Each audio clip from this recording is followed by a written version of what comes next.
Hello, BookTube, and welcome to Poetry Thursday. This is a day when some booktubers, very few of us, actually pull down a book of poetry off the shelf and read a poem and talk about it with you.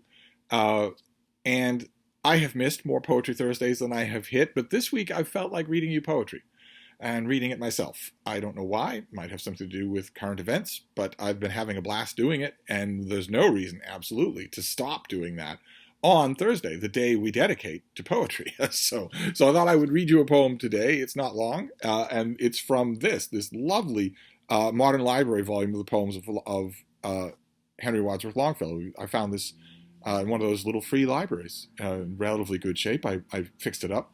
I love it. Absolutely love it. And we're going to pick a poem here that is a little bit sad, a little bit melancholy, but also hopeful, also optimistic. It's called Footsteps of Angels. And it goes like this. When the hours of day are numbered, and the voices of the night wake the better soul that slumbered to a holy, calm delight, ere the evening lamps are lighted, and, like phantoms grim and tall, shadows from the fitful firelight dance upon the parlor wall, then the forms of the departed enter at the door, and the beloved, the true-hearted, come to visit me once more.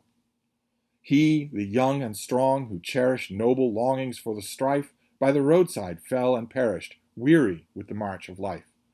They, the holy ones and weakly, who the cross of suffering bore, folded their pale hands so meekly, spake with us on earth no more. And with them the being beauteous, who unto my youth was given, more than all things else to love me, and is now a saint in heaven. With a slow and noiseless footstep comes that messenger divine, takes the vacant chair beside me, lays her gentle hand in mine. And she sits and gazes at me with those deep and tender eyes, like the stars, so still and saint-like, looking downward from the skies.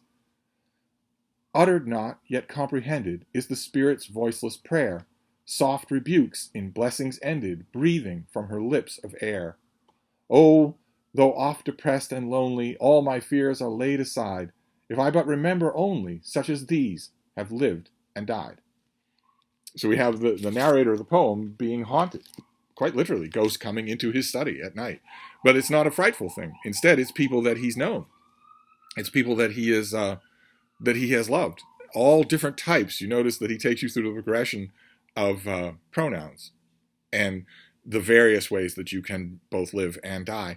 And the narrator of the poem here is clearly Longfellow himself. This poem is clearly about his first wife, Mary, who he deeply, deeply loved, and who died as a result of a stillborn childbirth.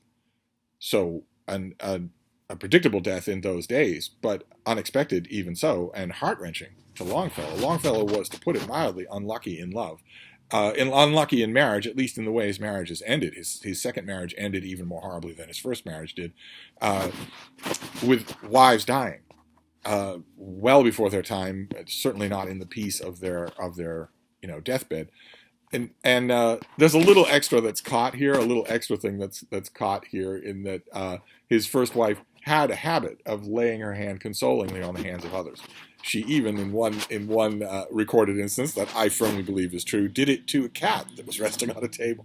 Just thought the cat needed consoling, so rested her hand there.